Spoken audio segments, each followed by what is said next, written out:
बिस्मिल्लाहिर्रहमानिर्रहीम। دا یو سوال دی چې الټو کولو سره روجا ماتیږي او کنه. نو الټه کول دا په دوه قسم دي. یو بنده بیمار شي، دومره بیمار شي زړه ورته خراب شي چې د هغې په وجه دا بنده الټه شروع کی.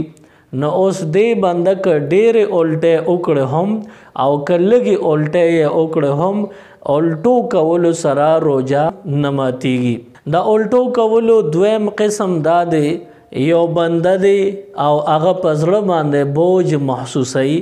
اوس دې بنده دا فیصله وکړه چې زما په زړه بوج دا به هغه وخت کې ختم شي چې زما الټه وشي. نو دې بنده قصدن عمدن ځان له په خپله باندې الټه راوستلې. اوس په څه طریقه باندې ګوتې حلق له یوړله یا مسواک وسره د مسواکې حلق له یوړلو، په هره طریقه چې خو په خپله په ځان باندې الټه راوستې.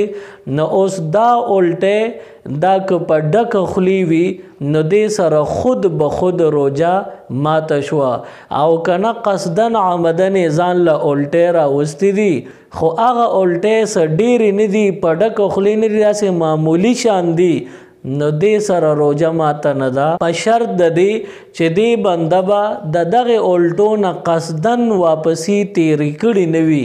که واپسی ته نه قصدن عمدن تیری کی نو دې سره روجا ماتیږي.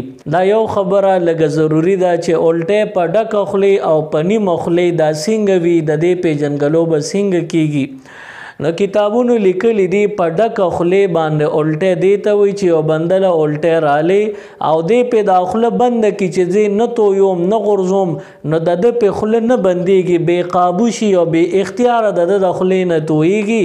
نو دې ته ویلی شي په ډکه خولې الټه. قصدن عمدن که چا ځان له الټه راوستلې، حلق لا مرۍ له یې ګوته ورسوله او په ځان یې الټه ولګولې، نو که په ډکه خولې وي نو د ده روجه ماته شوه. او په نیمه خولې دا مطلب چې یو بنده قصدن عمدن ځان له الټه راوستې خو معمولی شانې وکړه، مطلب خوله یې پې بنده کړه او د هغې باوجود هغه الټه ایسارې شوې، دا بنده بې قابو نو دې ته ویلی شي په نیمه خوله الټه. نو که قصدن عمدن یې الټه راوستې وي او په نیمه خولې وي نو بیا دې سره روجا نه ده ماته.